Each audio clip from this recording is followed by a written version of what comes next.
ಸಂಪೂರ್ಣ ಈಗ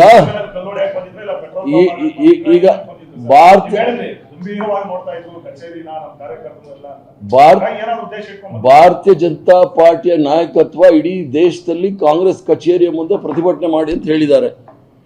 ನೀವು ಬೇಕಾದ್ರೆ ಆಲ್ ಇಂಡಿಯಾ ಕಾಂಗ್ರೆಸ್ ಕಮಿಟಿ ಆಫೀಸ್ಗೆ ಹೋಗಿ, ಅಲ್ಲಿ ನಮ್ಮ all India Congress committee board ಮುಂದೆ ನಾವು ಬ್ಯಾರಿಕೇಡ್ ಹಾಕಿದ್ದೀವಿ. ಅಲ್ಲಿ ಬಂದು ಮಸಿ ಎಸೆಯೋದು ಇದೆಲ್ಲ ಮಾಡೋದೇನು ಹೊಸದೇನಲ್ಲ, ಅವ್ರು ಮಾಡ್ಕೊಂಡೇ ಬಂದಿದ್ದಾರೆ 12 ವರ್ಷದಿಂದ.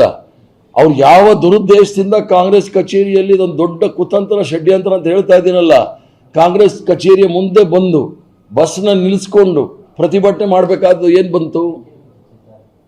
ಅವ್ರಿಗೆ ಅಶೋಕ ಕಾರಲ್ಲಿ ಇಳಿಬೇಕಾದ್ದೇನು ಇರಲಿಲ್ಲ. ಅವ್ರನ್ನೇನು ನೀವು ನಿಲ್ಲಿಸಿ ಅಂತ ಯಾರು ನಾವು ಯಾರು ಅಡ್ಡ ಹಾಕಿರ್ಲಿಲ್ಲ. ಕಾರಲ್ಲಿ ಇಳಿಬೇಕಾದ್ದೇನು ಪ್ರಸಂಗ ಆಯಿತು? ಅದನ್ನ ಇವರು ದೊಡ್ಡ ಷಡ್ಯಂತ್ರ ಮಾಡಿದ್ರು. ಅದನ್ನ ಏನು ಷಡ್ಯಂತ್ರ ಮಾಡಿದ್ರು ಅಂತೇಳಿ ತನಿಖೆ ಆಗಬೇಕು. ನಾವು ಸಹ ಪೊಲೀಸ್ ಕಂಪ್ಲೇಂಟ್ ಕೊಡ್ತೇವೆ. ನಿಮ್ಮ ಕಾರ್ಯಕರ್ತರು ಕೂಡ ಬಿಜೆಪಿ ಆಫೀಸಿಗೆ ಮುತ್ತಿಗೆ ಹಾಕಿದ್ದಾರೆ, ಗವರ್ನರ್ ಆಫೀಸಿಗೆ ಮುತ್ತಿಗೆ ಹಾಕಿದ್ದಾರೆ. ಅದೇ ತರ ಅವರು ನೀವು ಪ್ರತಿಭಟನೆ ಮಾಡೋ ಸಲ ನಿಮ್ಮ ಆಫೀಸಿಗೆ ಬಂದಿದ್ದಾರೆ. ನಾವು ಕಾಂಗ್ರೆಸ್ಗೆ ಪೊಲೀಸರು ನಿಯೋಜನೆ ಮಾಡಿದ್ರಿ, ಪೊಲೀಸರು ತಡೀತಿದ್ರು, ಕರ್ಕೊಂಡು ಹೋಗ್ತಾ ಇದ್ರು. ಕಾರ್ಯಕರ್ತರು ಮೊಟ್ಟೆ ಎಸೆಯುವಂತ ಅನಿವಾರ್ಯ. ಬಿಜೆಪಿ ಕಚೇರಿಗೆ ನಾವು ಹೋಗಿದ್ವಿ, ಅಲ್ಲಿ ಯಾರಾದ್ರೂ ಮೊಟ್ಟೆ ಹೊಡೆದ್ರಾ? ಇಲ್ಲಿ ಬಂದು ಬಿಜೆಪಿ ಅವ್ರು ಮೊಟ್ಟೆ ಹೊಡೆದ ಮೇಲೆ ಇವರು ಕಾಂಗ್ರೆಸ್ ಕಾರ್ಯಕರ್ತರು ಆ ಮೊಟ್ಟೆ ತೆಗೆದು ಹೊಡೆದಿರೋದು ಒಳ್ಳೆ ಆಯ್ತಲ್ಲ. ಇಡೀ ನೋ ನಾವು ಸ್ವಲ್ಪ ಹೇಳ್ತೀನಿ ಕೇಳಿ, ಒಂದು ಸ್ವಲ್ಪ ಹೇಳೋಷ್ಟು ಕೇಳಿ. ಮೊಟ್ಟೆ ಸಂಸ್ಕೃತಿ ಶುರುವಾಗಿದ್ದಲ್ಲಿ ವೆಸ್ಟ್ ಬೆಂಗಾಲಲ್ಲಿ ಇವರು ಅಧಿಕಾರ ಬಂದ ಮೇಲೆ ತೃಣಮೂಲ್ ಕಾಂಗ್ರೆಸ್ ಒಂದು ನಿಮಿಷ ಇರಿ ಸ್ವಾಮಿ, ಒಂದು ಸ್ವಲ್ಪ ನಾ ಹೇಳಿ. ತೃಣಮೂಲ್ ಕಾಂಗ್ರೆಸ್ ಶಾಸಕರ ಮೇಲೆ ಎಲ್ಲರ ಮೇಲೂ ಮೊಟ್ಟೆ ಎಸೆದ್ರಲ್ಲ, ಅವಾಗ ಎಲ್ಲೋಗಿತ್ತಂತೆ ಮೊಟ್ಟೆ, ಔಟ್ ಆಫ್ ಸ್ಟಾಕ್ ಇತ್ತಂತ. ಇವ್ರ ಸಂಸ್ಕೃತಿ ಇವರು ಇಲ್ಲಿ ತೋರ್ಸಕ್ ಬಂದ್ರು, ಅದ್ರ ಸರಿಯಾಗಿ ಉತ್ತರ ಕೊಟ್ಟಿದ್ದಾರೆ ನಮ್ಮ ಕಾರ್ಯಕರ್ತರು. ನಾನು ಇಲ್ಲ ಅಂತ ಹೇಳಲ್ಲ, ಇದೆಲ್ಲ ಆಗಬಾರ್ದು. ಅವ್ರ ಈಗ ಅವ್ರು ಮಾಡಿದ್ರು ನಾವು ಮಾಡಿದ್ರು ವ್ಯತ್ಯಾಸ ಪ್ರಶ್ನೆ ಇಲ್ಲ. ಈ ಕಾರ್ಯಕರ್ತರು ಏನ್ ಮಾಡ್ತಾರೆ, ಅವರು ಮಂದಿರ ದೇವಸ್ಥಾನ ಅಂತ ತಿಳ್ಕೊಂಡಿರ್ತಕ್ಕಂಥ ಕಚೇರಿ ಮೇಲೆ ದಾಳಿ ಬಂದ್ರೆ ಸೆಲ್ಫ್ ಡಿಫೆನ್ಸ್ ಅಲ್ಲಿ ಅವ್ರು ಮಾಡ್ಕೊಂಡಿದ್ದಾರೆ. ಅದೇ ಮೊಟ್ಟೆ ತೆಗೆದು ಅವ್ರು ಹೊಡೆದಿದ್ದಾರೆ.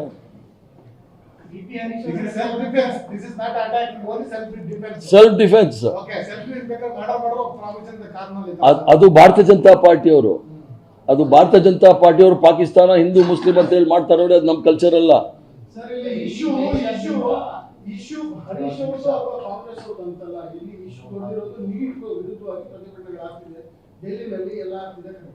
ಬಿಜೆಪಿ ವಿರುದ್ಧವಾಗಿ ಅಲ್ಲಿರುವಂತಹ ವಿದ್ಯಾರ್ಥಿಗಳು ಎಲ್ಲ ಕಡೆ ಪ್ರತಿಭಟನೆ ಮಾಡ್ತಿದ್ದಾರೆ. ಬಿಜೆಪಿ ಇಲ್ಲಿ ಬಂದು ನಿಮ್ಮ ವಿರುದ್ಧ ಪ್ರತಿಭಟನೆ ಮಾಡ್ತಿದ್ದಾರೆ. ಈಗ ಬಿಜೆಪಿಯವರು ನಾವು ಪ್ರತಿಭಟನೆ ಮಾಡ್ತಾ ಇರೋದು 1,40,00,000 ವಿದ್ಯಾರ್ಥಿಗಳಿಗೆ ನೀಟ್ ಎಕ್ಸಾಮ್ ಇಂದ ಪ್ರಶ್ನೆ ಪತ್ರಿಕೆ ಸೋರಿಕೆಯಿಂದ ನಮಗೆ ಬಹಳ ಮಕ್ಕಳ ಭವಿಷ್ಯ ಬಹಳ ಅಂಧಕಾರದಲ್ಲಿದೆ. ಮಕ್ಕಳ ಆತ್ಮಸ್ಥೈರ್ಯವನ್ನು ಹೆಚ್ಚಲಿಕ್ಕೆ ನಾವು ಅವರ ಪರ ಬೆಂಬಲವಾಗಿ ನಿಂತಿರ್ತಕ್ಕಂಥದ್ದು. ನಾವು ಕೇಳ್ತಾ ಇರೋದು ಧರ್ಮೇಂದ್ರ ಪ್ರಧಾನ್ ಅವರ ರಾಜೀನಾಮೆ ಕೊಡಲಿ ಅಂತ ಹೇಳಿ. ಧರ್ಮೇಂದ್ರ ಪ್ರಧಾನ್ ರಾಜೀನಾಮೆ ಕೊಡಿಸ್ತಾ ಇಲ್ಲ, ಅವ್ನು ನಕ್ಕೊಂಡಿರ್ತಾರೆ ಪಾರ್ಲಿಮೆಂಟಲ್ಲಿ. ಇವರು ಮಕ್ಕಳ ಪರ ಇದ್ದವರು, ಅಕಸ್ಮಾತ್ ಭಾರತೀಯ ಜನತಾ ಪಾರ್ಟಿಯವರು ಮಕ್ಕಳ ಪರ ಇದ್ದರೆ ಮೊದಲು ಧರ್ಮೇಂದ್ರ ಪ್ರಧಾನ್ನ ರಾಜೀನಾಮೆ ತೆಗೆದುಕೊಳ್ಬೇಕು. ನಮ್ಮ ಪ್ರತಿಭಟನೆ ಭಾರತೀಯ ಜನತಾ ಪಾರ್ಟಿಯ ಶಿಕ್ಷಣ ವ್ಯವಸ್ಥೆಯ ಬಗ್ಗೆ ಅಧೋಗತಿಗೆ ತಗೊಂಡೋಗಿದ್ದಾರೆ, ಅದ್ರ ಬಗ್ಗೆ ಮಾಡಿರ್ತಕ್ಕಂಥದ್ದು. ಇವರು ಅದನ್ನೇ ಸಮರ್ಥನೆ ಮಾಡ್ತಾ ಇದ್ದಾರೆ. ನೀಟ್ ಆಗಿರ್ತಕ್ಕಂಥದ್ದು ಅದು ಸಮರ್ಥನೆ ಮಾಡ್ಕೊಂಡು ಹೋಗ್ತಾ ಇರ್ತಕ್ಕಂಥದ್ದು ಭಾರತೀಯ ಜನತಾ ಪಾರ್ಟಿಯವರು.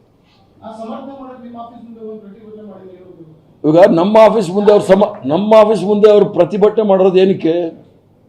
ನಾವು ನೀಟ್ ವಿರುದ್ಧ ನಾವು ಪ್ರತಿಭಟನೆ ಮಾಡ್ತಾ ಇದೀವಿ ಅನ್ನೋದಕ್ಕೆ ಅವ್ರು ಸಮರ್ಥನೆ ಮಾಡ್ತಾ ಇರೋದು. ಅವ್ರು ನೀಟಿಗೆ ಸಮರ್ಥನೆ ಮಾಡ್ತಾ ಇದ್ದಾರೆ, ಅವರೆಲ್ಲ ಮಾಡಿರೋದಿಲ್ಲ ಸರಿ ಅಂತ ಹೇಳಿ.